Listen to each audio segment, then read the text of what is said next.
السلام عليكم ورحمة الله وبركاته.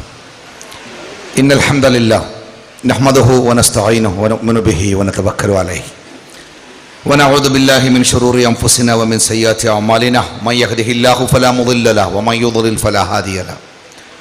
أشهد أن لا إله إلا الله وحده لا شريك له أشهد أن محمدا عبده ورسوله أرسله بالهدى ودين الحق ليظهره على الدين كله ولو كره المشركون. اللهم صل على محمد وعلى آل محمد كما صليت على إبراهيم وعلى آل إبراهيم إنك حميد مجيد. اللهم بارك على محمد وعلى آل محمد كما باركت على إبراهيم وعلى آل إبراهيم إنك حميد مجيد. أما بعد فإن خير الحديث كتاب الله وخير الهدي هدي محمد صلى الله عليه وسلم وشر الأمور محدثاتها وكل بدعة ضلالة وكل ضلالة في النار. يا أيها الذين آمنوا اتقوا الله حق تقاته ولا تموتن إلا وأنتم مسلمون. أعوذ بالله من الشيطان الرجيم. بسم الله الرحمن الرحيم.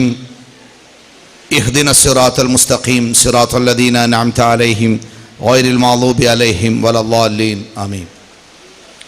പ്രിയപ്പെട്ട സഹോദരന്മാരെ സഹോദരിമാരെ, സർവശക്തനായ പടച്ചതമ്പുരാന്റെ വിധിവിലക്കുകൾ ജീവിതത്തിൽ ഉടനീളം കൃത്യമായി കാത്തുസൂക്ഷിക്കണം എന്നുണർത്തുകയാണ്. ജീവിതത്തിലെ ഏറ്റവും വർണ്ണാഭമായ സന്ദർഭങ്ങളിൽ കൂടി കടന്നു പോകുന്ന എൻ്റെ പ്രിയപ്പെട്ട സഹോദരി സഹോദരന്മാർ, കേരള നദ്വത്തുൽ മുജാഹിദീൻ എന്ന കേരളത്തിലെ ഏക തൗഹീദി പ്രബോധന സംഘടനയുടെ വിദ്യാർത്ഥി വിഭാഗമായ മുജാഹിദ് വിദ്യാർത്ഥി വിഭാഗത്തിൻ്റെ കേരളത്തിൽ സംഘടിപ്പിക്കുന്ന ഏറ്റവും നല്ല പ്രബോധന പ്രവർത്തനങ്ങളിലൊന്നായ ഹൈസെക് അഥവാ ഹയർ സെക്കൻഡറി വിദ്യാർത്ഥികളുടെ സമ്മേളനത്തിൻ്റെ വേദിയിലാണ് നമ്മളൊക്കെ ഒരുമിച്ച് കൂടിയിരിക്കുന്നത്. എൻ്റെ മുമ്പിലിരിക്കുന്ന പ്രിയപ്പെട്ട മക്കളുടെ ഏറ്റവും വലിയ സവിശേഷത എന്ന് പറയുന്നത്, നിങ്ങളെല്ലാവരും പറയാൻ ഇഷ്ടപ്പെടുന്ന ഒരു വിശേഷണം ഞങ്ങൾ ന്യൂ ജനറേഷൻ ആണ് എന്നാണ്. ഞങ്ങൾ ന്യൂ ജനറേഷൻ്റെ ആളുകളാണ്.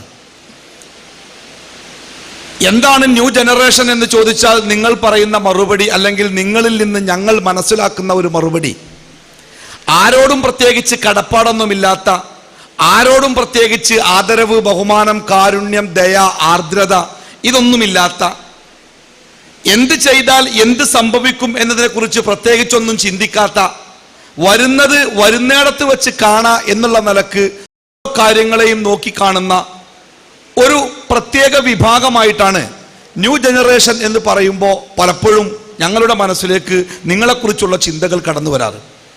ഒരു കുട്ടി അധ്യാപകനോട് തെറിച്ച ഒരു മറുപടി പറഞ്ഞാൽ, അല്ലെങ്കിൽ മാതാപിതാക്കളോട് അനുസരണക്കേടിൻ്റെ ഒരു മറുപടി പറഞ്ഞാൽ, അധ്യാപകനോ മാതാപിതാക്കളോ അന്തം വിട്ടു നിൽക്കുമ്പോൾ ആ കുട്ടി തന്നെ സ്വയം പരിചയപ്പെടുത്താറുണ്ട്, ഞാനേ ന്യൂ ജനറേഷൻ ആണ്.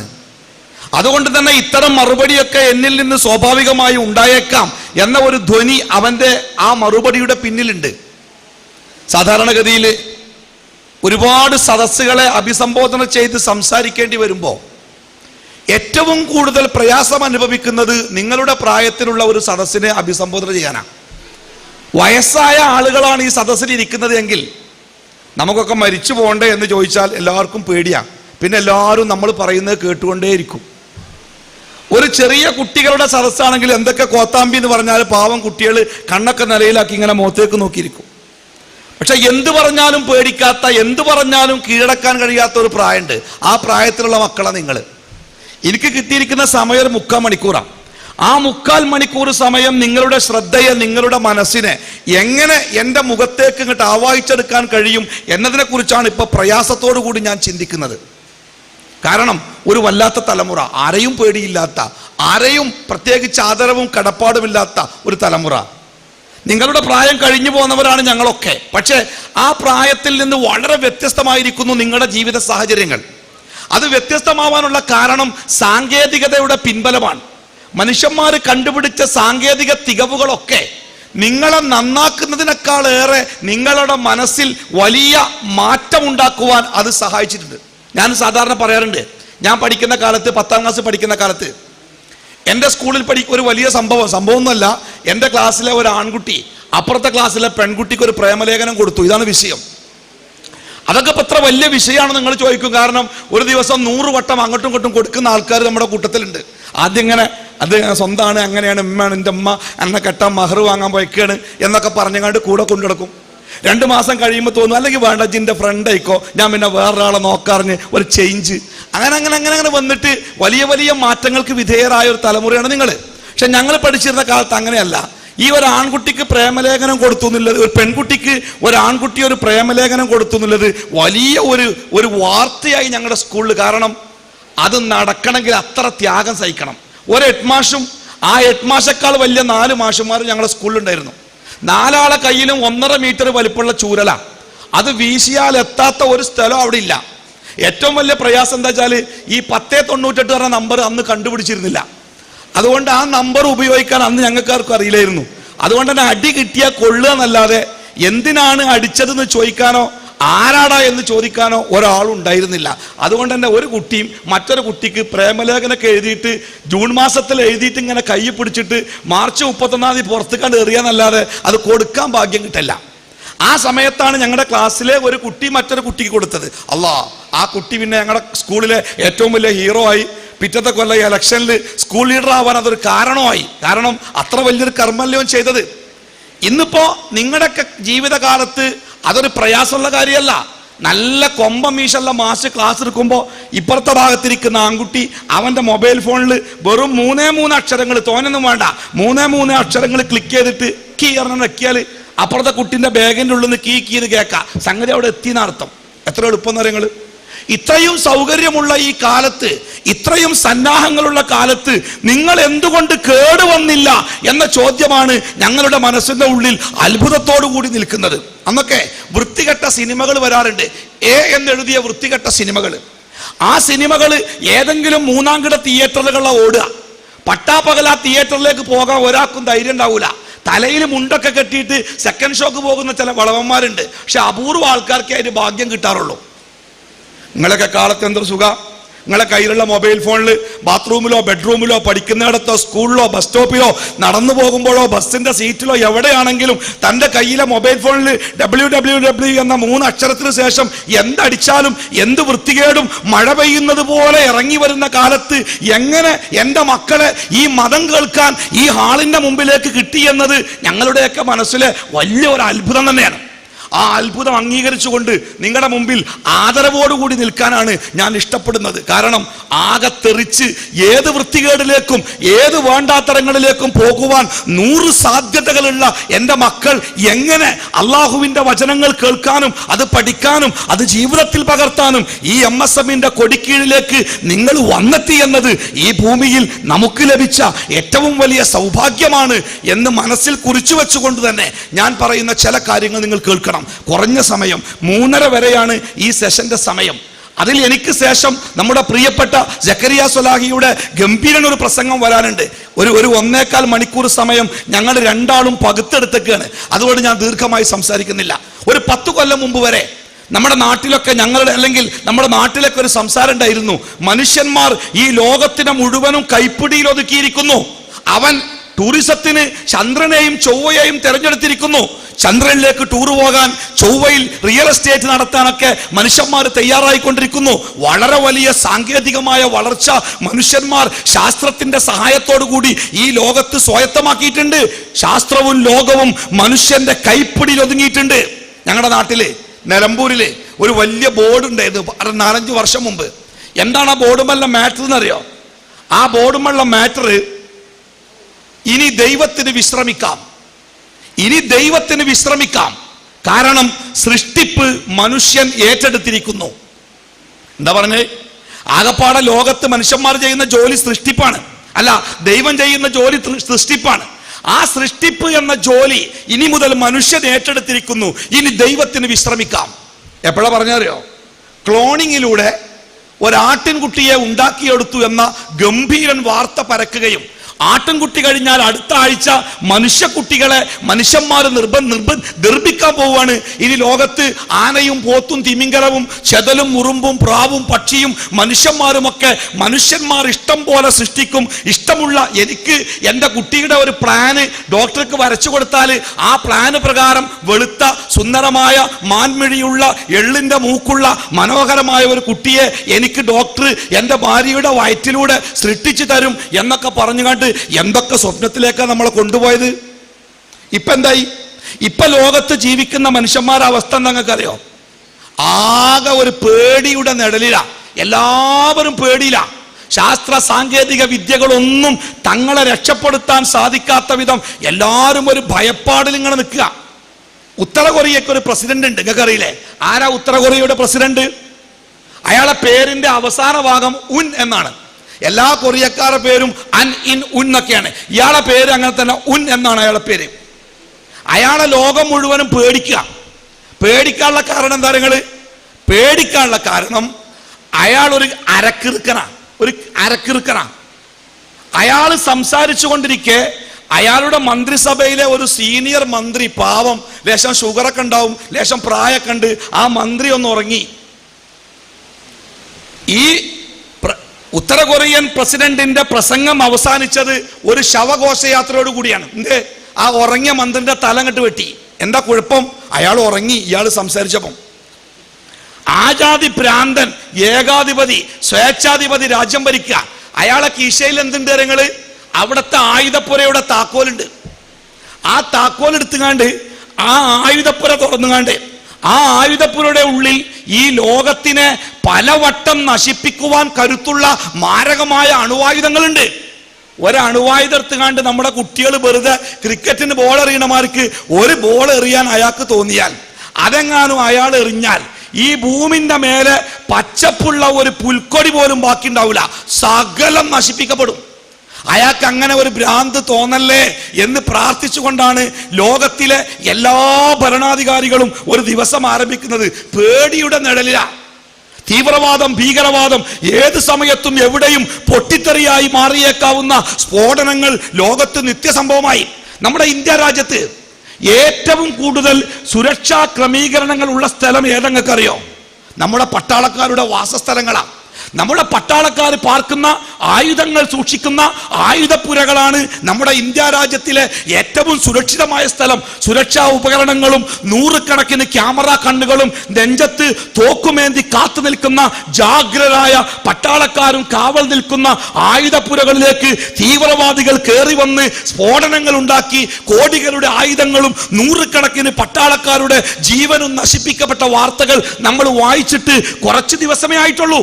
അഥവാ ആരെയും വിശ്വസിക്കാൻ പറ്റാത്ത ഒരു പേടിയില്ല മനുഷ്യന്മാര്. കണ്ടുപിടിച്ചു എന്ന് പറയുന്ന സാങ്കേതിക വിദ്യകളൊന്നും മനുഷ്യന് ഒരു ഉപകാരം ചെയ്യുന്നില്ല. ഞാനേ കോടീശ്വരനായ ഒരു മനുഷ്യന്റെ കല്യാണത്തിന് പോവുക. കല്യാണത്തിന്റെ ഹാളിലേക്ക് ഇങ്ങനെ കയറുമ്പോ നല്ല പരിശോധന കഴിഞ്ഞിട്ട് ആ ഹാളിലേക്ക് കയറ്റുന്നത്.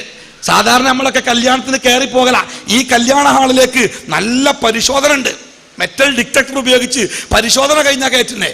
എന്റെ തൊട്ട് മുമ്പിലുള്ള ആളെ കുറച്ചു നേരം അവിടെ നിർത്തി. അപ്പൊ പ്രശ്നം എന്താ അറിയാ? ഒരു 10-25 വയസ്സുള്ള ഒരു ചെറുപ്പക്കാരനാ. അയാള് തുണി ഇങ്ങനെ മടക്കി പിടിച്ചിട്ടുണ്ട് കയ്യില്. അയാളെ നിർത്താനുള്ള കാരണം ഈ തുണിയുടെ കൂടെ ഒരു പ്ലാസ്റ്റിക്കിന്റെ കവർ കൂടി അയാൾ ഇങ്ങനെ പിടിച്ചിട്ടുണ്ട്. അതാണ് അയാളെ നിർത്താൻ കാരണം. അപ്പൊ ഞാനിങ്ങനെ നോക്കി, എന്തിനാ അയാൾ ആ പ്ലാസ്റ്റിക്കിന്റെ കവർ തുണിയോടുകൂടി ചേർത്ത് പിടിച്ചിരിക്കുന്നത്? അപ്പൊ എന്താ വിഷയം എന്നറിയോ? ശരീരത്തിൽ നിന്ന് ഒരു റബ്ബർ ട്യൂബ് ആ പ്ലാസ്റ്റിക്കിന്റെ കവറിലേക്ക് ഇങ്ങനെ പോകുന്നുണ്ട്. അപ്പൊ അയാൾ പറഞ്ഞു, എന്താ അറിയോ, അയാൾക്ക് മൂത്രം ഇങ്ങനെ പോയിക്കൊണ്ടിരിക്കുക. ആ മൂത്രം ശരീരത്തിലൂടെ ഇറ്റിപ്പോകാതിരിക്കാൻ ഒരു ട്യൂബ് ഇട്ടുകാണ്ട് ആ പ്ലാസ്റ്റിക്കിന്റെ കവറിലേക്കാക്കിയിട്ട് അതിങ്ങനെ തൂക്കിപ്പിടിച്ചിട്ട് ആ സാധു നടക്കുന്നത്. എവിടെ നമ്മുടെ ശാസ്ത്രത്തിന്റെ തികവുകൾ? വൈദ്യശാസ്ത്രം കണ്ടുപിടിച്ചു എന്ന് പറയപ്പെടുന്ന ഡോക്ടർമാരും സന്നാഹങ്ങളും എവിടെ? ഒരു മനുഷ്യന്റെ ശരീരത്തിൽ നിന്നും ഉറ്റിവീടുന്ന മൂത്രത്തുള്ളികൾ, ആ മൂത്രത്തുള്ളികളെ നിർത്താൻ ഈ ലോകത്തിലെ വൈദ്യശാസ്ത്രത്തിന് കഴിഞ്ഞിട്ടില്ല. പകരം പുറത്തേക്ക് ഉറ്റിവീടുന്ന ആ മൂത്രത്തിന്റെ തുള്ളികളെ ഒരു പ്ലാസ്റ്റിക്കിന്റെ കവറിലേക്കാക്കാൻ, ഒരു റബ്ബർ ട്യൂബ് ഇട്ടുകൊടുക്കാനല്ലാതെ ഈ ലോകത്ത് എന്തൊക്കെയോ നേടിയിട്ടുണ്ട് എന്ന് പറയുന്ന ലോകത്തിന്റെ വൈദ്യശാസ്ത്രത്തിന് കഴിഞ്ഞിട്ടില്ല. സങ്കടം കേൾക്കണം നിങ്ങൾക്ക്. ഒരുപാട് കാലം കണ്ണിനെ നനയിപ്പിച്ച ഒരു സങ്കടം ഞാൻ ക്യാൻസർ വാർഡിന്റെ കുട്ടികളുടെ ക്യാൻസർ വാർഡിലേക്ക് കയറി ചെന്നപ്പോ ഒരു ഉമ്മ ഒരു കുട്ടിയെ മടിയിൽ വെച്ചിരിക്കുന്നുണ്ട്. ഒരു കൊച്ചുകുട്ടി. കുട്ടി എന്ന് പറയാൻ മുഖമല്ലാതെ മറ്റൊന്നും ബാക്കിയില്ല. ശരീരമൊക്കെ എല്ലിന്റെ മേലെ ഒരു തോലുകൊണ്ട് പൊതിഞ്ഞതുപോലെ ഒട്ടിയിരിക്കുന്നു ആ കുട്ടിയുടെ ശരീരം. അവന്റെ മുഖത്തും വായിലുമൊക്കെ ഒരുപാട് ഉപകരണങ്ങളുണ്ട്. ഞാനിങ്ങനെ നോക്കി, പാവം, വെറും ശ്വാസത്തിന്റെ ഒരു അനക്കം മാത്രമുണ്ട്. ആ ഉമ്മ ഒരിക്കലും പ്രാർത്ഥിക്കുകയില്ല, പടച്ചറബ്ബേ എന്റെ കുട്ടിയുടെ രോഗം മാറ്റണേന്ന്. കാരണം ആ കുട്ടി മരിക്കാൻ വേണ്ടി കാത്തിരിക്കുന്ന ഒരു ഉമ്മയാണത്. സങ്കടം എന്താ അറിയോ? ആ കുട്ടിയുടെ ക്യാൻസർ ഈ തൊണ്ടയിലാണ്. ആ തൊണ്ടയിൽ ക്യാൻസർ കണ്ട് പതഞ്ഞു പൊന്തിയിട്ട് ഒരു ട്യൂബ് ഇറക്കാനുള്ള ഗ്യാപ്പ് പോലുമില്ല. എന്നിട്ട് ആ കുട്ടിയുടെ ജീവൻ നിലനിർത്താൻ അവന്റെ കുഞ്ഞു വയറിൽ ഒരു ദ്വാരമുണ്ടാക്കി അതിൽ കൂടി ഒരു പൈപ്പ് ഇട്ടേക്കുക. ആ പൈപ്പ് കൂടി ഇങ്ങനെ വെള്ളം ഇങ്ങനെ ഉറ്റിച്ചു കൊടുക്കുക. എപ്പോഴെങ്കിലും ഒരു തുള്ളി വെള്ളം. ആ കുട്ടിയുടെ ശരീരം ഇങ്ങനെ മെലിഞ്ഞൊട്ടിയിട്ടുണ്ട്. സങ്കടത്തൊന്നുമല്ല, ആ ഉമ്മ ഇടക്കിടക്ക് ആ കുട്ടിയെ ആ ബെഡിൽ കിടത്തിയിട്ട് പുറത്തേക്ക് എണീറ്റ് പോകുക. എന്തിനാ എണീറ്റ് പോണത് അറിയോ? ആ കുട്ടി ജനിക്കുമ്പോൾ ആ കുട്ടിക്ക് കൊടുക്കാൻ അവന്റെ ജീവൻ നിലനിർത്താനുള്ള മുലപ്പാല് ആ ഉമ്മയുടെ മുലയിൽ ദൈവം തമ്പുരാൻ സൃഷ്ടിച്ചിട്ടുണ്ട്. ആ മുലപ്പാല് കുടിക്കാൻ ഈ കുട്ടിക്ക് നിർവാഹമില്ല. ആ മുലപ്പാല് ഉമ്മയുടെ മുലയിൽ തിങ്ങി നിറഞ്ഞ് വേദനിക്കുമ്പോൾ ആ മുലപ്പാല് പുറത്തേക്ക് ചീറ്റിക്കളയാൻ ആ ഉമ്മ പോവുക. സ്വന്തം കുട്ടിയുടെ ചുണ്ടിലേക്ക് ഒരു തുള്ളി മുലപ്പാല് വെച്ചു കൊടുക്കാൻ കഴിയാതെ ആ മുലപ്പാല് പുറത്തേക്ക് ചീറ്റിക്കളഞ്ഞ് കരയുന്ന കണ്ണ് തുടച്ചുകൊണ്ട് തന്റെ കുട്ടിയുടെ സമീപത്ത് വന്ന് അവന്റെ റബ്ബർ ട്യൂബിലേക്ക് ഒരു തുള്ളി പച്ചവെള്ളം ഉറ്റിച്ചു കൊടുക്കുമ്പോൾ ആ ഉമ്മയുടെ കണ്ണിൽ നിന്നും താഴെ വീടുന്ന കണ്ണുനീർത്തുള്ളികൾ എണ്ണിത്തിട്ടപ്പെടുത്താൻ കഴിയില്ല. ഈ ലോകത്ത് മനുഷ്യൻ അനുഭവിക്കുന്ന വേദനയുടെ, തീവ്രതയുടെ, കഷ്ടപ്പാടിന്റെ നൊമ്പരം അത് മനസ്സിലാക്കാൻ ഇടയ്ക്കൊക്കെ വീഗാലാൻഡിക്കൊക്കെ ടൂർ പോകുമ്പോഴേ ഒരു ദിവസത്തെ ടൂറ് ഏതെങ്കിലും ആശുപത്രിയുടെ കാഷ്വാലിറ്റിയിലേക്ക്, ക്യാൻസർ വാർഡിലേക്ക്, തീവ്ര പരിചരണ വിഭാഗത്തിലേക്ക്, പൊന്നാര മക്കളെ നിങ്ങളൊന്ന് പോകണം. ലോകത്ത് മനുഷ്യൻ അനുഭവിക്കുന്ന കഷ്ടപ്പാടിന്റെ തീവ്രത നമ്മൾ മനസ്സിലാക്കാൻ. ഇവിടെയാണ് ഇസ്ലാം എന്ന ഒരാശയം നമ്മുടെ മനസ്സിലേക്ക് കൊണ്ടുവരുന്ന ചില സൗന്ദര്യങ്ങളെ കുറിച്ച്, ചില നന്മകളെ കുറിച്ച്, ചില ഗുണങ്ങളെ കുറിച്ച് എനിക്ക് നിങ്ങളോട് സംസാരിക്കേണ്ടി വരുന്നത്. നമ്മളൊക്കെ ഭാഗ്യവാന്മാരാണ്. എന്താ ഭാഗ്യം എന്നറിയോ? ഈ ലോകത്ത് ഇസ്ലാം മതപ്രകാരം ജീവിക്കുവാൻ ഭാഗ്യം കിട്ടുക എന്നതാണ് ഈ ലോകത്തിലെ ഏറ്റവും വലിയ ഭാഗ്യം. അല്ലാതെ ഈ ലോകത്ത് നമുക്ക് വേറെ എന്തൊക്കെ ഉണ്ടായിട്ട് എന്താ കാര്യം? നമ്മൾ കോടീശ്വരനായി, അതുകൊണ്ട് എന്താ കാര്യം? ആലുവ റെയിൽവേ സ്റ്റേഷനിൽ ഒരു വഴിക്ക് കാത്തു നിൽക്കുമ്പോൾ പെട്ടെന്ന് ഒരാൾ വീണു. ആളുകളൊക്കെ അയാളെ താങ്ങിപ്പിടിച്ച് കുറച്ചപ്പുറത്തേക്ക് കിടത്തി. അയാൾ കോടീശ്വരനാണ്, എല്ലാവർക്കും അയാളെ പരിചയമുണ്ട്. പെട്ടെന്ന് റെയിൽവേ പ്ലാറ്റ്ഫോമിൽ ഒരു അനൗൺസ്മെന്റ്, ഡോക്ടർമാർ ആരെങ്കിലും ഉണ്ടെങ്കിൽ വരണം. യാത്രക്കാരുടെ കൂട്ടത്തിൽ ആരും വന്നില്ല. അയാളെ മാറ്റിക്കിടത്തി. അയാളുടെ ശരീരം നിശ്ചലമായി. അപ്പണ്ട് ഒരാൾ വരുന്നു, ഞാൻ ഡോക്ടറാണ്. അയാൾ പെട്ടി തുറന്ന് ഒരു സ്റ്റെതസ്കോപ്പ് എടുത്തിട്ട് ഇയാളെ നെഞ്ചത്ത് ഇങ്ങനെ വെച്ച് നോക്കി. സംശയം. പിന്നെ അയാൾ പതുക്കെ നാടിങ്ങനെ പിടിച്ചു നോക്കി. അയാൾക്ക് ഉറപ്പായി. പിന്നെ സംശയം തീർക്കാൻ അയാൾ പോക്കറ്റിൽ നിന്നൊരു ചെറിയ ടോർച്ച് എടുത്തിട്ട് ഈ ആളുടെ കണ്ണിലേക്ക് ഇങ്ങനെ അടിച്ചു നോക്കിയിട്ട് പറഞ്ഞു, ആള് മരിച്ചുപോയി. കോടീശ്വരൻ. കൂടെ ഉണ്ടായിരുന്ന ആളുകൾ അയാളുടെ ശരീരത്തിലെ പോക്കറ്റിലുള്ള സാധനങ്ങളൊക്കെ ഒരു ടവലിലേക്ക് മാറ്റിവെച്ചു. മൊബൈൽ ഫോണ്, 3 മൊബൈൽ ഫോണ്, അയാളുടെ കട്ടി കൂടിയ പേഴ്സ്, ആ പേഴ്സിൽ നിറയെ കാർഡുകൾ ഒക്കെ മാറ്റിവെച്ചു. ആ കൂട്ടത്തിൽ ചെറിയ ഒരു ഗുളിക. എന്തിനാണ് ആ ഗുളിക? സാധാരണ നെഞ്ചുവേദനയുണ്ട് എന്ന് തോന്നുമ്പോ നാവിന്റെ ഉള്ളിൽ വെച്ചു കൊടുക്കുന്ന ചില്ലറ പൈസയുടെ ഗുളിക. ആ ഗുളിക എടുത്ത് നാവിന്റെ ഉള്ളിൽ വെക്കാനുള്ള സമയം പോലും പടച്ചറബ് അയാൾക്ക് കൊടുത്തില്ല. ആ കോടീശ്വരൻ ആ റെയിൽവേ പ്ലാറ്റ്ഫോമിൽ ആർക്കും വേണ്ടാത്ത വിധം അയാൾ മയ്യത്തായി കിടന്നു. എന്നെയും നിങ്ങളെയും കാത്തിരിക്കുന്ന നമ്മുടെ ജീവിതത്തിലെ സമ്പത്തും സന്നാഹങ്ങളും ഇതാണ് നമ്മുടെ ജീവിതത്തിലേക്ക് തരുന്നത് എങ്കിൽ എന്റെ പ്രിയപ്പെട്ട മക്കളെ, നമുക്ക് പണമുണ്ടായിട്ട് എന്ത് കാര്യം? ഈ കഴിഞ്ഞ റമദാനിന്റെ അവസാന ദിവസങ്ങളിൽ ഒന്നിൽ ഞാനൊരു മയ്യത്ത് നിസ്കാരം കഴിഞ്ഞ് മടങ്ങുക. ഒരു പണക്കാരന്റെ മയ്യത്ത് നിസ്കാരം. ആ മയ്യത്ത് നിസ്കാരം നടത്തി ഖബറിലേക്ക് മണ്ണിട്ട് ഞങ്ങളൊക്കെ തസ്ബീഹ് ചൊല്ലിക്കൊണ്ടിരിക്കെ പെരുമഴ, കനത്ത മഴ. എല്ലാവരും ഓടി. ചില ആളുകൾ പള്ളിയിലേക്ക് ഓടിക്കേറി, ചില ആളുകൾ അങ്ങാടിയിലേക്ക് ഓടി. പള്ളിയുടെയും അങ്ങാടിയുടെയും ഇടക്കാണ് ഈ മനുഷ്യന്റെ വീട്. ഞങ്ങളൊക്കെ ആ വീട്ടിലേക്ക് കയറി. ഞാൻ ആ വീടിന്റെ കാർ പോർച്ചിൽ നിന്നു. വില കൂടിയ 1 കോടിയിലേറെ വിലയുള്ള ഒരു കാറ് ആ കാർ പോർച്ചിൽ വിശ്രമിക്കുന്നുണ്ട്. ഞാൻ ആ കാർ പോർച്ചിന്റെ മുമ്പിൽ നിന്ന് അയാളുടെ മുറ്റത്തേക്ക് കട നോക്കി. എല്ലാ പണിയും കഴിഞ്ഞ പരിപൂർണമായ ലാൻഡ്സ്കേപ്പിംഗ്, ഗാർഡനിങ്, ലൈറ്റുകള്, ചെടികള്, മനോഹരമായ ഒരു മുറ്റം. ഒരു കുറവില്ല, ഒന്നും കുറവില്ല, പൂർണ്ണമാണ്.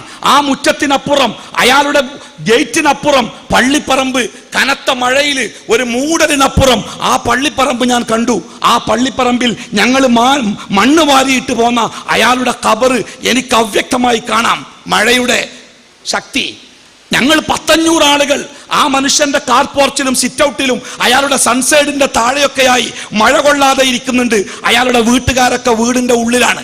ഞാനിങ്ങനെ വെറുതെ ആലോചിച്ചു, പടച്ച റബ്ബേ, ഈ പെയ്യുന്ന മഴ ആ പള്ളിപ്പറമ്പിൽ പെയ്യുന്നുണ്ട്, ഞങ്ങൾ മണ്ണിട്ട് പോന്ന ഖബറിന്റെ മേലെ പെയ്യുന്നുണ്ട്. ഉറച്ചിട്ടില്ലാത്ത ആ പുതിയ മണ്ണിന്റെ ഇടയിലൂടെ ഈ മഴവെള്ളം താഴേക്ക് ഊർന്നു പോകുന്നുണ്ട്.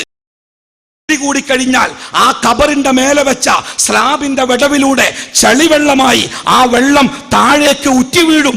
ആ മനുഷ്യന്റെ മുഖത്തേക്ക്, ആ വലിയ മനുഷ്യന്റെ നെഞ്ചിലേക്ക്. ഇത്തിരി കഴിഞ്ഞാൽ അയാളെ പൊതിഞ്ഞ വെള്ളത്തുണി കഷ്ണം ഒരു ചളിക്കഷ്ണമായി മാറും. ഞാൻ വെറുതെ ആലോചിച്ചു, റബ്ബേ, ആ മനുഷ്യൻ ഈ വീട്ടിൽ നിന്ന് ഇറങ്ങിയിട്ട് ദിവസങ്ങളായിട്ടില്ല, അരമണിക്കൂർ.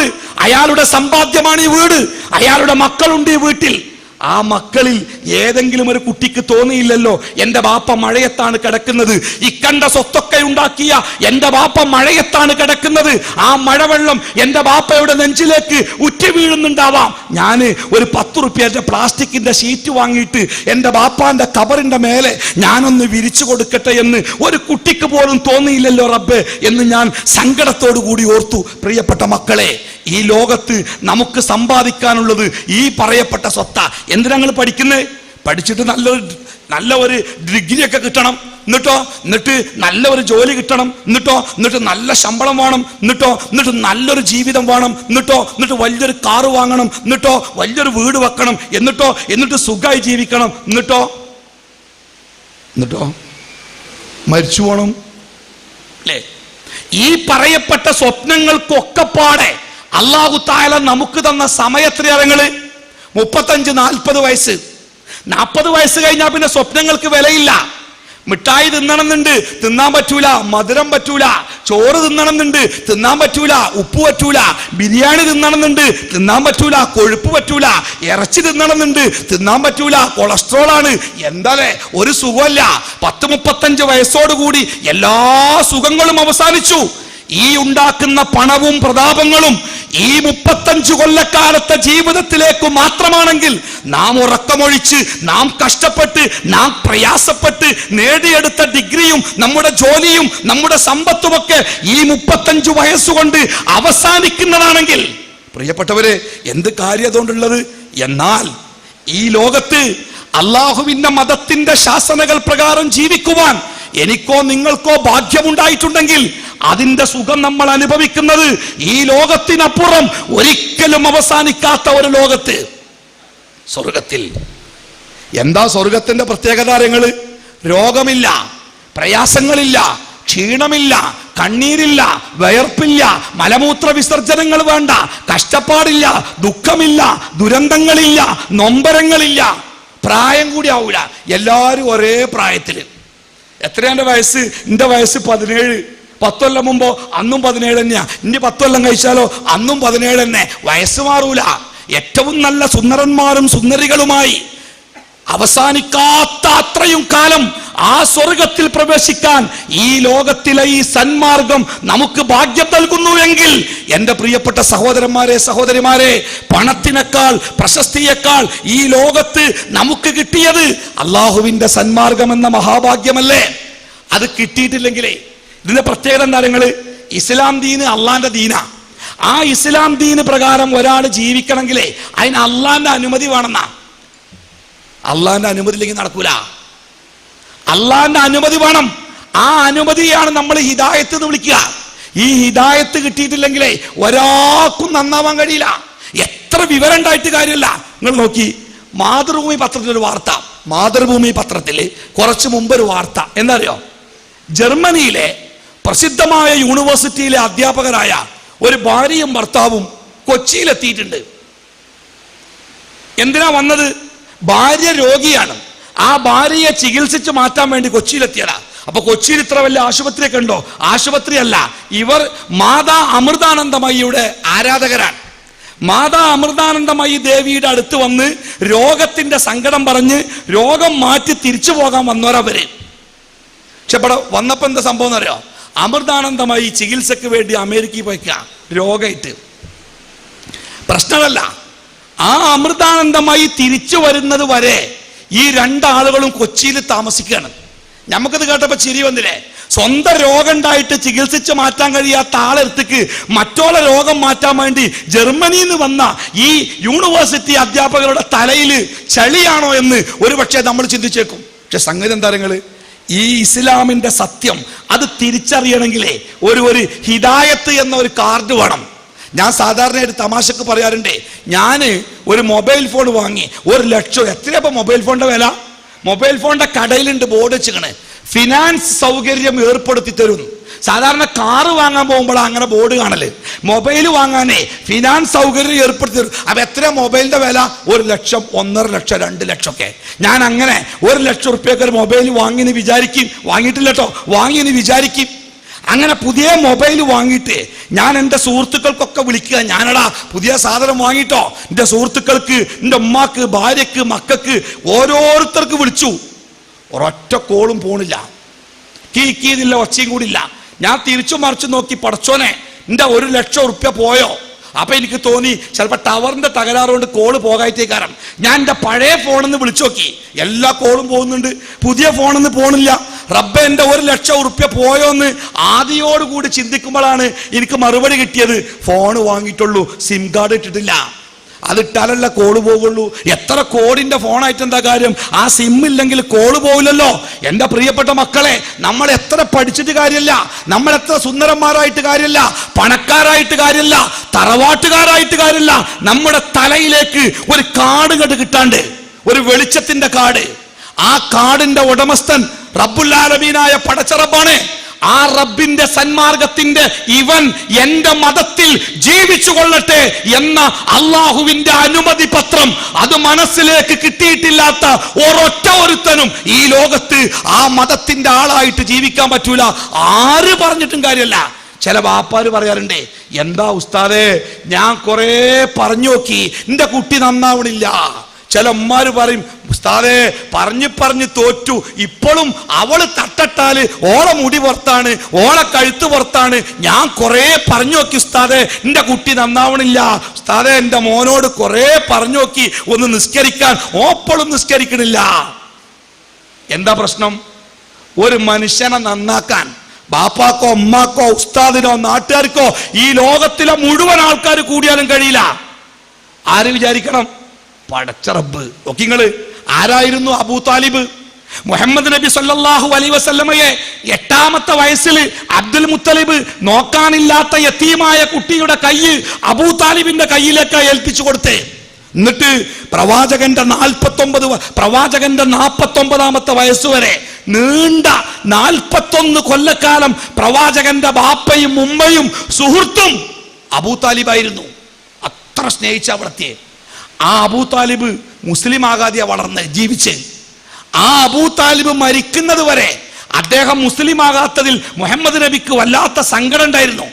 ആ മുഹമ്മദ് നബി സല്ലല്ലാഹു അലൈഹി വസല്ലമ മരിക്കാൻ കിടക്കുന്ന അബൂ താലിബിന്റെ അടുത്ത് ചെന്നിട്ട് പറഞ്ഞു, യാ അമ്മി ഖുൽ ലാ ഇലാഹ ഇല്ലല്ലാഹ്. ബാപ്പാ ഒന്ന് പറയേ, ലാ ഇലാഹ ഇല്ലല്ലാഹ് ഒരിക്കൽ പറയേ. പറഞ്ഞില്ല. അബൂ താലിബ് അലാ മില്ലത്തി അബ്ദുൽ മുത്തലിബ്, എന്റെ കാരണവരായ അബ്ദുൽ മുത്തലിബിന്റെ മാർഗത്തിൽ ലാത്തയുടെ, ഉസ്സയുടെ, മനാത്തയുടെ പേരിൽ അബൂ താലിബ് മരിച്ചുപോയപ്പോ പേമാരി പോലെ പെയ്തിറങ്ങിയ കണ്ണുനീര് തുടച്ചുകൊണ്ട് സങ്കടത്തോടുകൂടി അള്ളാഹുവിന്റെ ഹബീബ് ഇറങ്ങിയ വീട്ടിൽ നിന്ന് ഇത്രയും കാലം തനിക്ക് വേണ്ടി കഷ്ടപ്പെട്ട തന്റെ പ്രിയപ്പെട്ട പിതാമഹനെ ഇസ്ലാമിന്റെ വഴിയിലേക്ക് വിളിച്ചു കൊണ്ടുവരാൻ കഴിയാത്തതിലെ സങ്കടം മുഴുവനും പ്രവാചകന്റെ മുഖത്തുണ്ടായിരുന്നു. കരഞ്ഞുകൊണ്ട് ഇറങ്ങിപ്പോയ പ്രവാചകന്റെ മുമ്പിലേക്ക് അള്ളാഹുവിന്റെ വഹയുമായി ജിബ്രീൽ അലൈഹിസ്സലാത്തു വസ്സലാം ഇറങ്ങി വന്നു. എന്താണ് ആ വഹയ് എന്നറിയോ? ഇന്നക ലാ തഹ്ദി മൻ അഹ്ബബ്ത വലാകിന്ന അല്ലാഹ യഹ്ദി മൻ യശാ. മുഹമ്മദ് നബിയെ, നിങ്ങൾ പറഞ്ഞു കൊടുക്കാഞ്ഞിട്ടോ, നിങ്ങൾ ആഗ്രഹിക്കാഞ്ഞിട്ടോ, നിങ്ങൾ ചെയ്യാഞ്ഞിട്ടോ, ശ്രമിക്കാഞ്ഞിട്ടോ അല്ല അബൂ താലിബ് മുസ്ലിം ആകാഞ്ഞത്. ഒരാള് മുസ്ലിം ആകണമെങ്കിൽ നീ ഇഷ്ടപ്പെട്ടാൽ ഒരാളെ മുസ്ലിം ആക്കാൻ നിനക്ക് കഴിയില്ല. അള്ളാഹുവിന്റെ അനുമതി ഉണ്ടെങ്കിലേ ഒരാൾ മുസ്ലിം ആവുകയുള്ളൂ.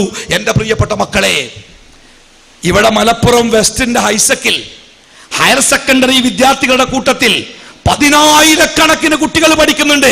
10,000-കണക്കിന് കുട്ടികൾ. നിങ്ങളെക്കാൾ ബുദ്ധിയുള്ളവർ, നിങ്ങളെക്കാൾ കഴിവുള്ളവർ, നിങ്ങളെക്കാൾ പണമുള്ളവർ, നിങ്ങളെക്കാൾ A+ വാങ്ങിയവർ, എന്തേ അവരൊന്നും ഇവിടെ എത്താഞ്ഞത്? അതിന്റെ ഉത്തരം ഇതാണ്: ഇന്നക ലാ തഹ്ദീ മൻ അഹ്ബബ്ത വലാകിന്നല്ലാഹ യഹ്ദീ മൻ യശാ. അല്ലാഹു അവൻ ഉദ്ദേശിക്കുന്നവരെ അവൻ സന്മാർഗത്തിലാക്കും.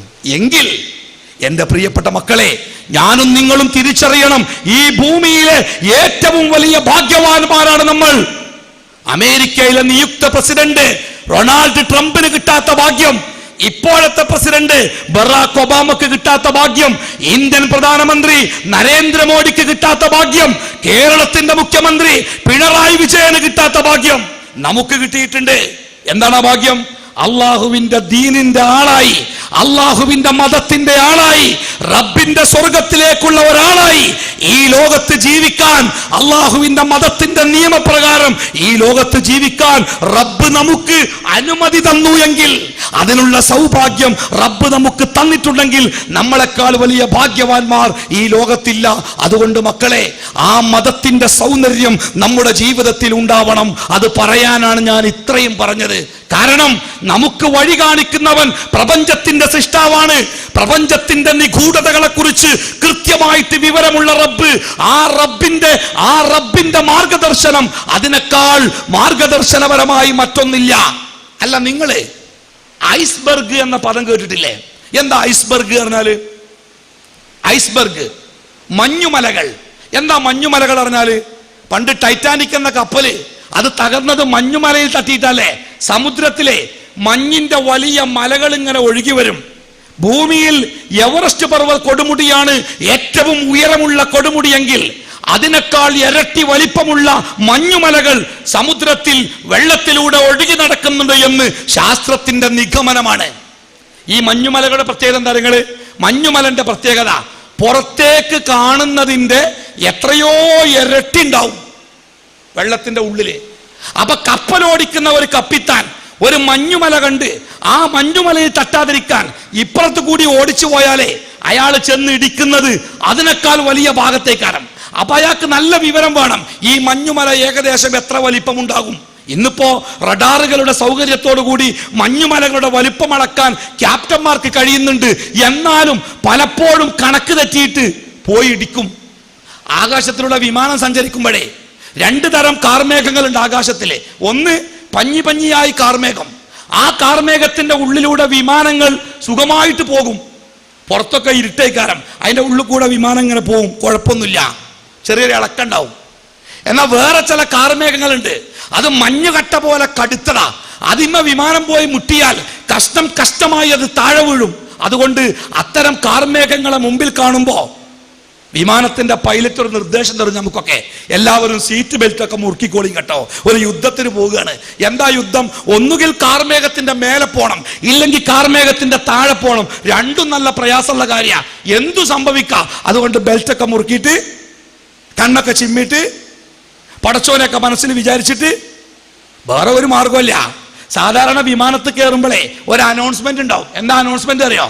ഫോർ യുവർ സേഫ്റ്റി, നിങ്ങളുടെ സുരക്ഷയ്ക്ക് വേണ്ടി വിമാനത്തിന് വല്ലതും പറ്റുകയാണെങ്കിൽ, വിമാനം കൊഴിഞ്ഞാടാൻ പോവുകയാണെങ്കിൽ നിങ്ങൾ സീറ്റിന്റെ ഉള്ളിലേക്ക് കുമ്പിട്ടാൽ അവിടെ ഒരു ബാഗ് ഉണ്ടാവും. ആ ബാഗിന്റെ ഉള്ളിൽ ഒരു കുപ്പായ ഉണ്ടാവും. ആ കുപ്പായ ഇട്ടുകാണ്ട് അതിങ്ങനെ ഊതിങ്ങാണ്ട് കാറ്റൊക്കെ നിറച്ചിട്ട് കാലുമല ചെരുപ്പൊക്കെ ഊതി ലഗേജൊക്കെ ഒഴിവാക്കിയിട്ട് ഒരുങ്ങി നിൽക്കുക. എന്തിന്? വിമാനം നമ്മളോട് ചോദിക്കും ഞാൻ പൊട്ടിത്തെറിക്കട്ടെ. അപ്പൊ പൊട്ടിത്തെറിച്ചോ, നമ്മൾ ചാടുക. എന്നിട്ട് എങ്ങോട്ടാ ചാടുന്നത്? ഈ 60,000 മീറ്റർ താഴേന്ന് ഭൂമിക്കോ കടൽക്കോ ചാടുക. എന്നിട്ട് നമ്മൾ രക്ഷപ്പെടുന്നാണ് പോലും പറയണേ. ലോകത്ത് ഇന്ന് വരെ ഒരു വിമാനം പൊട്ടിച്ചാടിയിട്ട് ആ കുപ്പായിട്ടിട്ട് ഒരാളും കഴിച്ചിലായിട്ടില്ല. എൻ്റെ ഒപ്പമുള്ള ഒരാൾ പറഞ്ഞത്, ഞാനിതിങ്ങനെ എയർ ഹോസ്റ്റസ് ഈ കുപ്പായ എങ്ങനെ ഇടേണ്ടിയെന്ന് കാണിച്ചു തരാം. അപ്പൊ ഞാൻ അയിമക്ക് ഇങ്ങനെ നോക്കുക. അപ്പൊ എൻ്റെ എടുത്തിരിക്കുന്ന ആള് പറഞ്ഞു, പൊന്നാര ഉസ്താദെ, ഇന്ന് വരെ ആ കുപ്പായിട്ടിട്ട് ആരും കഴിച്ചിലായിട്ടില്ല. വിമാനം കേടെന്നാൽ കുളത്തിക്ക് കോട്ടി വീണമാർക്ക് ക്ലും പറഞ്ഞാൽ ചാടും. പിന്നെ അത് എവിടെ ചാടിയത് പോലും അറിയില്ലല്ലേ. മലേഷ്യൻ വിമാനം ചാടിയിട്ട് എവിടെയാണ് വിവരം ഇന്ന് വരെ കിട്ടിയിട്ടില്ല. എവിടെയാണ് സാധനം ഇല്ലേ? എന്നിട്ട് നമ്മളോട് ചോദിക്കോ ഇത് കുപ്പായിട്ടോ? അതാണ് പൊട്ടലല്ലേ. അപ്പൊ എൻ്റെ ഒപ്പമുള്ള ആള് പറഞ്ഞേ, നിങ്ങൾക്ക് ഷഹാദത്ത് കലിമ അറിയോ? അറിയാം, അത് ചൊല്ലിക്കോളി, എന്നാ പടച്ചോന്റെ അടുത്ത് രക്ഷപ്പെടാം. അല്ലാതെ ഈ കുപ്പായിട്ടിട്ടൊന്നും ഇതുവരെ ആരും കഴിച്ചിലായിട്ടില്ല അല്ലേ. ആ രൂപത്തിൽ എവിടെയും അവസാനിക്കാവുന്ന ഒരു ജീവിതവുമായിട്ട് ഈ ലോകത്ത് നമ്മൾ നടക്കുമ്പോഴേ എൻ്റെ പൊന്നാര മക്കളെ, ഈ പ്രപഞ്ചത്തിന്റെ മുഴുവൻ രഹസ്യങ്ങളും അറിയുന്ന പടച്ച റബ്ബ് ഈ പ്രപഞ്ചത്തിന്റെ ഒരു അപകടത്തിലും പെട്ടുപോകാതെ ഏത് വഴിക്കാണോ സഞ്ചരിക്കേണ്ടത് ആ വഴിയാണ് ഇസ്ലാമിലൂടെ നമുക്ക് പറഞ്ഞത്. നിങ്ങൾ കാണുന്ന വഴി മഞ്ഞുമലകളുള്ള, പർവ്വതങ്ങളുള്ള, അപകടങ്ങളുള്ള, ക്രൂരമൃഗങ്ങളുള്ള, നിങ്ങളെ ചതിക്കുവാൻ വേണ്ടി കാത്തിരിക്കുന്ന ശത്രുക്കളുള്ള ആ വഴിയിൽ കൂടി പോകരുത്. നിങ്ങൾ പോകേണ്ടത് ഈ സുരക്ഷിതമായ വഴിയിലൂടെയാണ്. ആ നിർദ്ദേശങ്ങൾക്കാണ് നമ്മൾ ഇസ്ലാം മതം പറയാ. ആ നിർദ്ദേശങ്ങളെ പിൻപറ്റുമ്പോ നമ്മുടെ ജീവിതം സുന്ദരമായ ജീവിതമായിരിക്കും. ആ നിർദ്ദേശങ്ങൾ തെറ്റിച്ചാലേ നമ്മുടെ ജീവിതം അപകടത്തിലാണ്. ഞാൻ ഒറ്റ ഉദാഹരണം പറയാം. അള്ളാന്റെ ഒരു നിർദ്ദേശം, ഒരന്യ പുരുഷൻ, ഒരാണ് ഒരു പെണ്ണിനോട്, അല്ലെങ്കിൽ അത്തരം ഒരാണും പെണ്ണും ഒരു സ്ഥലത്ത് ഒറ്റക്കാവാൻ പാടില്ല. അവർ ഒറ്റക്കായാൽ അവർക്കിടയിലേക്ക് മൂന്നാമനായിട്ട് ഇബിലീസ് വരുന്ന, പിന്നെ ആ ഇബിലീസ് വേണ്ടാത്ത കാര്യങ്ങൾ ചിന്തിക്കാനും വേണ്ടാത്ത തോന്നലുകൾ ഉണ്ടാക്കാനും നമ്മളെ പ്രേരിപ്പിക്കും. ഇത് ഞാൻ പറയുമ്പോ നിങ്ങൾ എന്താ പറയാറിയോ? അതൊക്കെ ഉസ്താദെ പണ്ടത്തെ കാലത്തേനെ. ഇപ്പൊ അങ്ങനെ രണ്ടാളൊന്നും ഒറ്റക്കായാൽ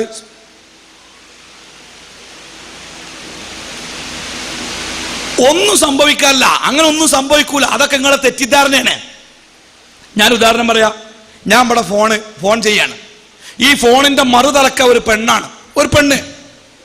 ഈ ലോകത്ത് 800 കോടി മനുഷ്യന്മാരുണ്ട്, 800 കോടിയും പിന്നെ കുറച്ചും.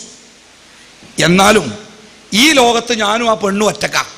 ഈ ലൈനിൽ ഇവിടെ ഞാനും അവിടെ ഓളും. ഞാനിങ്ങനെ ഒറ്റക്കായാൽ മൂന്നാമനായിട്ട് ഇബിലീസ് ഇങ്ങോട്ട് ഇറങ്ങി വരും. ആ ഇബിലീസിന് ടവർ വേണ്ട, മൂപ്പർക്ക് കാർഡ് വേണ്ട, ഒന്നും വേണ്ട, ഇങ്ങനെ വരും.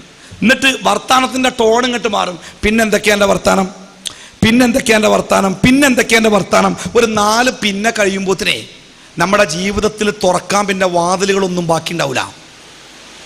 ജീവിതത്തിന്റെ എല്ലാ രഹസ്യങ്ങളുടെ വാതിലുകളും തുറന്നു വീഴും. എത്രയെത്ര കുടുംബജീവിതങ്ങൾ അസ്വസ്ഥമായി, എത്രയെത്ര മാന്യമായ ജീവിതങ്ങൾ തകർത്തു, എത്രയെത്ര കുടുംബങ്ങൾ തകർന്നു. പ്രവാചകന്റെ ഒറ്റക്കൽപ്പന എന്ത്? നിങ്ങൾ ഒരാണും പെണ്ണും ഒറ്റക്കാവരുത്. അത് സംസാരത്തിലായാലും അല്ലാതെ ആയാലും. ഒറ്റക്കായാൽ മൂന്നാമനായി അവർക്കിടയിലേക്ക് പിശാചി ഇറങ്ങി വരുമെന്ന ആ ഒരു പാഠം ജീവിതത്തിൽ പഠിച്ചിരുന്നുവെങ്കിൽ എന്തുമാത്രം മനോഹരമാകുമായിരുന്നു നമ്മുടെ ജീവിതം. ഈ രൂപത്തിൽ നമ്മുടെ ജീവിതത്തിലെ മനോഹരമാക്കി തീർക്കുന്ന നിർദ്ദേശങ്ങളും നിയമങ്ങളുമാണ് ഇസ്ലാം നിയമങ്ങളും നിർദ്ദേശങ്ങളും. ഒറ്റയടിക്ക് നോക്കുമ്പോൾ നമുക്കത് പ്രയാസമായി തോന്നിയേക്കാം, ചിലപ്പോൾ നമുക്കത് കയ്പായി തോന്നിയേക്കാം, ചിലപ്പോൾ നമുക്കത് ഇടങ്ങേറായി തോന്നിയേക്കാം, ചിലപ്പോൾ നമുക്കത് പഴഞ്ചനായി തോന്നിയേക്കാം. പക്ഷേ അത് ജീവിതത്തിൽ പകർത്തുമ്പോൾ അത് നമ്മുടെ ജീവിതത്തിന് തരുന്ന ഒരു സൗന്ദര്യമുണ്ട്, ഒരു ധൈര്യമുണ്ട്, ഒരു സമാധാനമുണ്ട്, ഒരു ശാന്തിയുണ്ട്. അത് അനുഭവത്തിൽ കൂടി കിട്ടേണ്ടതാ, പറഞ്ഞു തരാൻ കഴിയില്ല അല്ലേ? പ്രവാചകൻ സല്ലല്ലാഹു അലൈഹി വസല്ലമ ഹലാവത്തുൽ ഈമാൻ, വിശ്വാസത്തിന്റെ മാധുര്യം, ആ മാധുര്യം കരസ്ഥമാക്കാൻ കഴിഞ്ഞ ഭാഗ്യവാന്മാരായ ആൾക്കാരെ കുറിച്ച് സംസാരിക്കുന്നുണ്ട്. ആ വിശ്വാസത്തിന്റെ മാധുര്യം കിട്ടിയാലേ എന്ത് സംഭവിച്ചാലും ശരി ആ വിശ്വാസത്തിൽ നിന്ന് ഒരിത്തിരി മാറി നിൽക്കാൻ ആ മനുഷ്യന് തോന്നൂല. ഇപ്പോ സോഷ്യൽ മീഡിയകളില് നിങ്ങളൊക്കെ ഏറ്റവും കൂടുതൽ കാണുന്ന ചിത്രങ്ങൾ എന്തിനെ പറ്റിയ ചിത്രങ്ങളാ? റോഹിംഗ്യൻ മുസ്ലിങ്ങളുടെ സങ്കടപ്പെടുത്തുന്ന കഥകളിലെ. ആരാ റോഹിംഗ്യൻ മുസ്ലിങ്ങൾ? ഒരു ചെറിയ മ്യാൻമർ എന്ന കൊച്ചു രാജ്യത്ത് 4% മുസ്ലിങ്ങളുണ്ട്. 4%.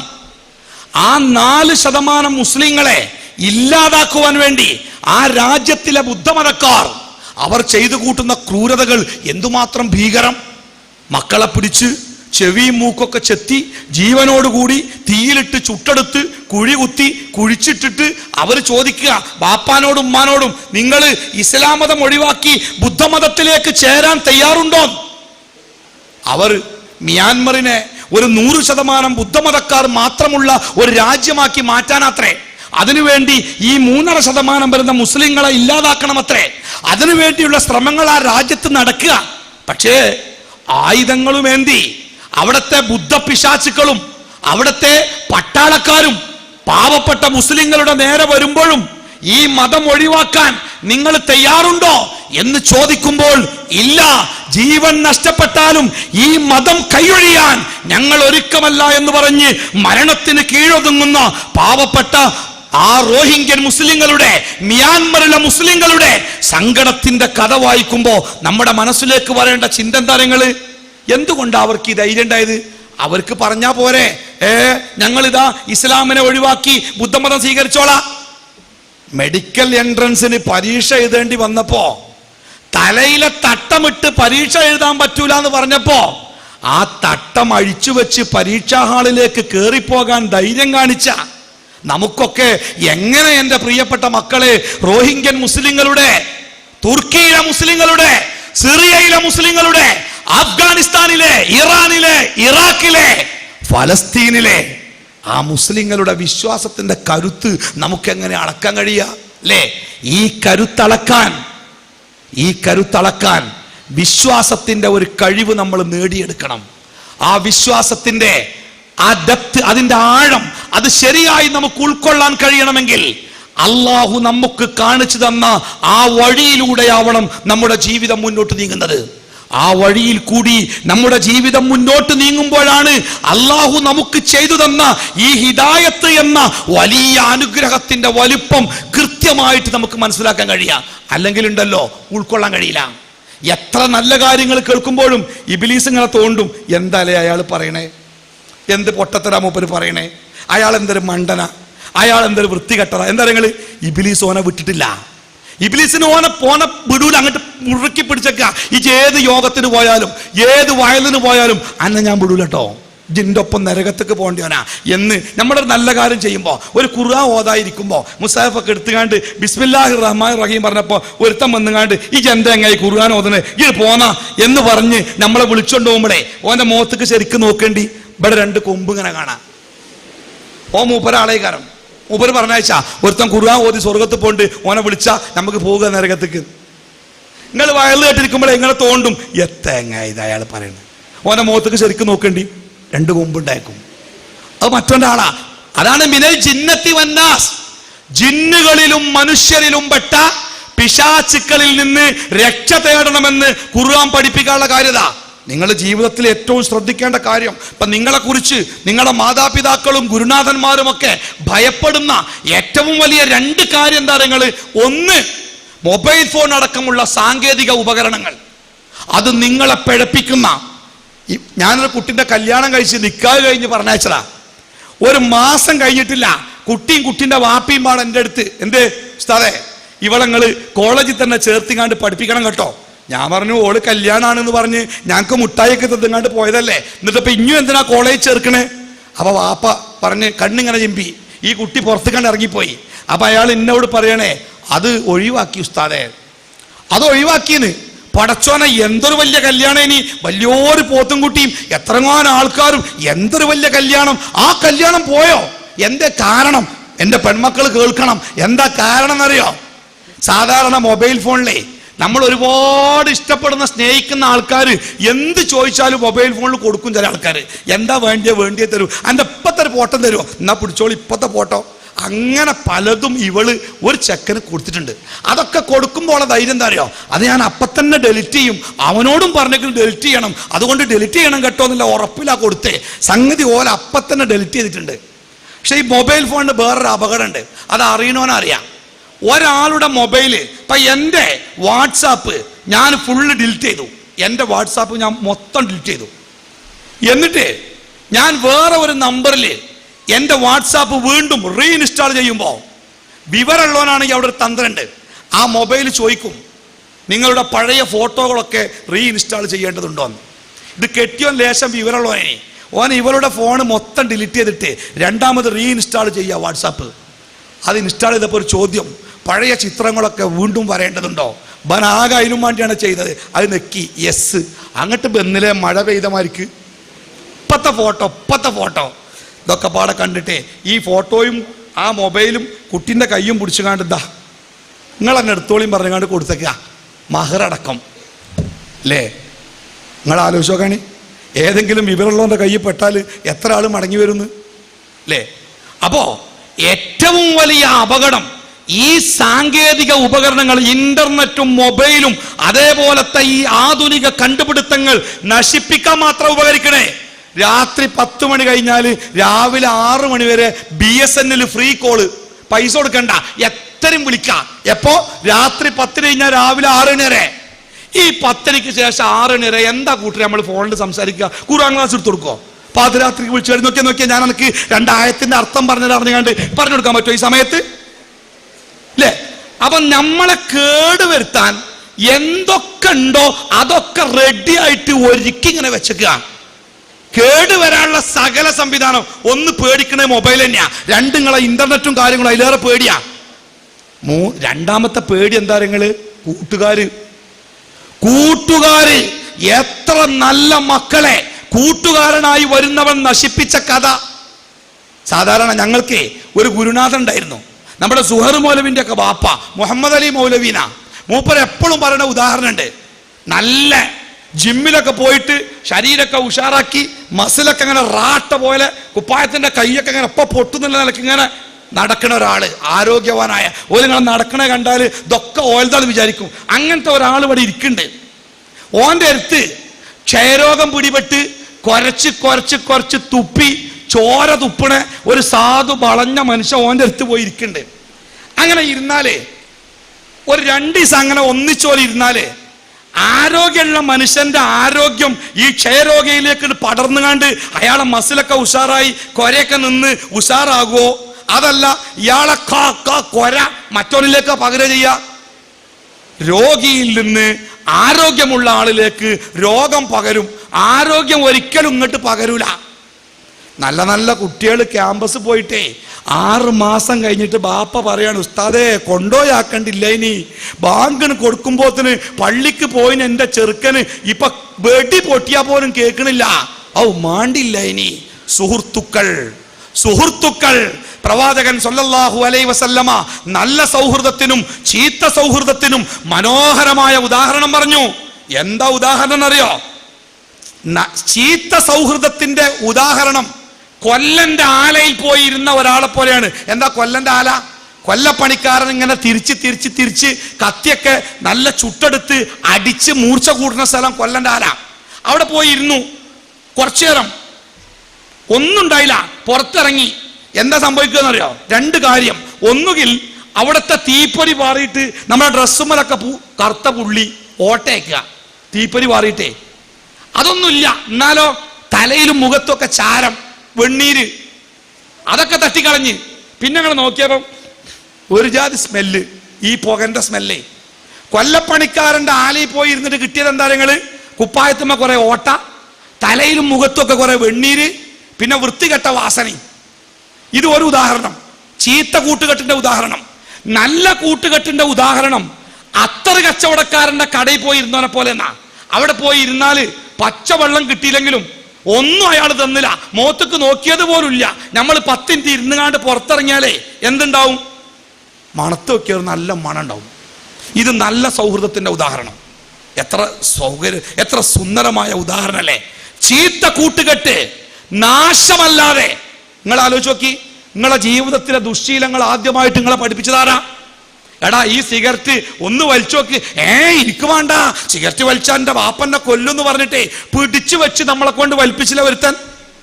അന്ന് സിഗരറ്റ് വലിച്ചപ്പോ മൂക്ക് കൂടിയും കണ്ണു കൂടിയും പുകയൊക്കെ പോയിട്ട് പൊന്നീച്ച പാറി ഇടങ്ങേറായില്ലേ? പിറ്റേന്ന് ഓൻ 2 പുക തന്നില്ലേ? നമ്മൾ ധൈര്യത്തോടെ വലിച്ചില്ലേ? 3-ാമത്തെ ദിവസം നമ്മൾ ഓനോട് ചോദിച്ചില്ലേ, ഒരു സിഗരറ്റ് എനിക്കും തരുമെന്ന്? നമ്മളെ മാറ്റിയില്ലേ ഓന്? വൃത്തികെട്ട തോന്നിയാസത്തിന്റെ വെബ്സൈറ്റുകൾ ആരങ്ങൾക്ക് പറഞ്ഞെന്ന്? വൃത്തികെട്ട തോന്നിയാസത്തിന്റെ കാഴ്ചകൾ ആരങ്ങൾക്ക് കാണിച്ചെന്ന്?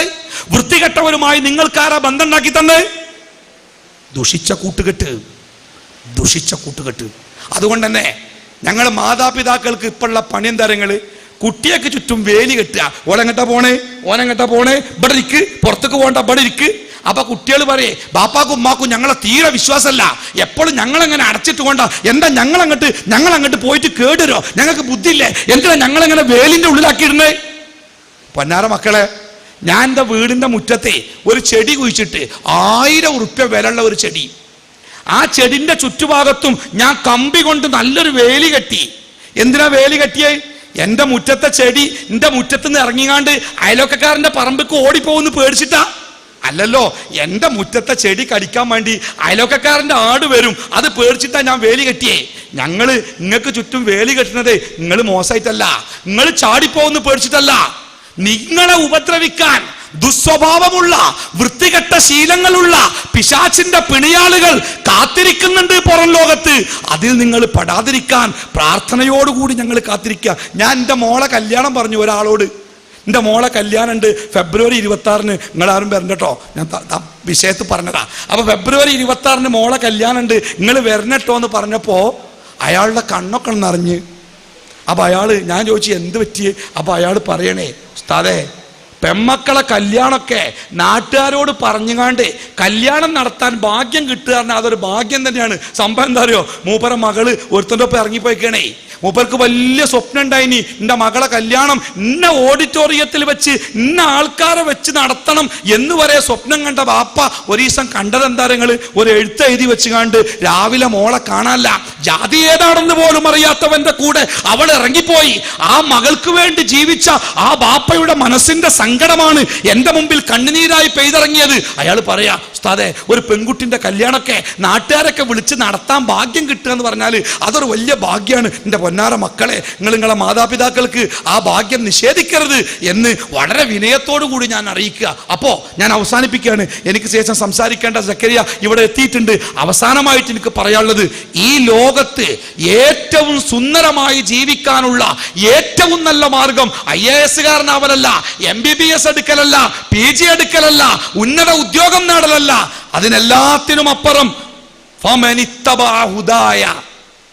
ഞാൻ നിങ്ങൾക്ക് നൽകിയ, അല്ലാഹു പറയാ, ഞാൻ നിങ്ങൾക്ക് നൽകിയ മാർഗനിർദ്ദേശങ്ങളെ ആരാണോ പിൻപറ്റി ജീവിക്കുന്നത്, വലാ ഖൗഫുൻ അലൈഹിം, അവർക്ക് പേടിക്കേണ്ടി വരൂല, വലാ ഹും യഹ്സനൂൻ, അവർക്ക് ദുഃഖിക്കേണ്ടി വരൂല, വലാ യളില്ലു, അവർ വഴിപിഴക്കൂല, വലാ യഷ്ഖാ, അവർ ദൗർഭാഗ്യവാന്മാരാവൂല. ഇതുപോലെ നമുക്ക് പേടില്ലാതെ, സങ്കടമില്ലാതെ, വഴിപിഴക്കാതെ, ദൗർഭാഗ്യവാന്മാരാതെ ജീവിക്കണം. അതിനെന്താ മാർഗം? അള്ളാഹുവിൻ്റെ ദീനിൻ്റെ മാർഗത്തിനെ മുറുകെ പിടിച്ച് ജീവിച്ചാൽ ഇതൊക്കെ നിങ്ങൾക്ക് കിട്ടും. നിങ്ങൾ പഠിക്കുമ്പോൾ അള്ളാഹുവിൻ്റെ ദീന് കൂടെ ഉണ്ടാവണം, അള്ളാഹു നിങ്ങളുടെ കൂടെ ഉണ്ടാവണം. 2 തരം അറിവുണ്ട് ഈ ലോകത്ത്. ഏതാ 2 തരം അറിവ്? 1 നമുക്ക് ഉപകാരപ്പെടുന്ന അറിവ്, 2 ഉപകാരപ്പെടാത്ത അറിവ്. നമ്മളൊക്കെ ഉപകാരപ്പെടുന്ന അറിവ് സ്വന്തമാക്കണം. ഉപകാരപ്പെടാത്ത അറിവിൽ നിന്ന് അള്ളാഹുവിനോട് രക്ഷ തേടണം. ഇസ്ലാമിന്റെ സൗന്ദര്യം അത് ജീവിതത്തിലേക്ക് കൊണ്ടുവരുമ്പോൾ പ്രയാസങ്ങൾക്കും ബുദ്ധിമുട്ടുകൾക്കും കഷ്ടപ്പാടുകൾക്കും നടുവിലും സുന്ദരമായി സമാധാനത്തോടെ ജീവിക്കുവാൻ നമുക്ക് സാധിക്കും. അള്ളാഹു നമുക്കതിന് തൗഫീഖ് നൽകുമാറാവട്ടെ. ഇസ്ലാമിന്റെ സുന്ദരമായ പാതയിലൂടെ ജീവിക്കാനുള്ള കരുത്തും കഴിവും അള്ളാഹു നമുക്ക് ഏവർക്കും പ്രദാനം ചെയ്യുമാറാവട്ടെ. വആഖിറു ദഅവാനാ അനിൽ ഹംദുലില്ലാഹി റബ്ബിൽ ആലമീൻ വസ്സലാത്തു അസ്സലാമു അലൈക്കും വറഹ്മത്തുള്ളാഹി വബറകാതുഹു.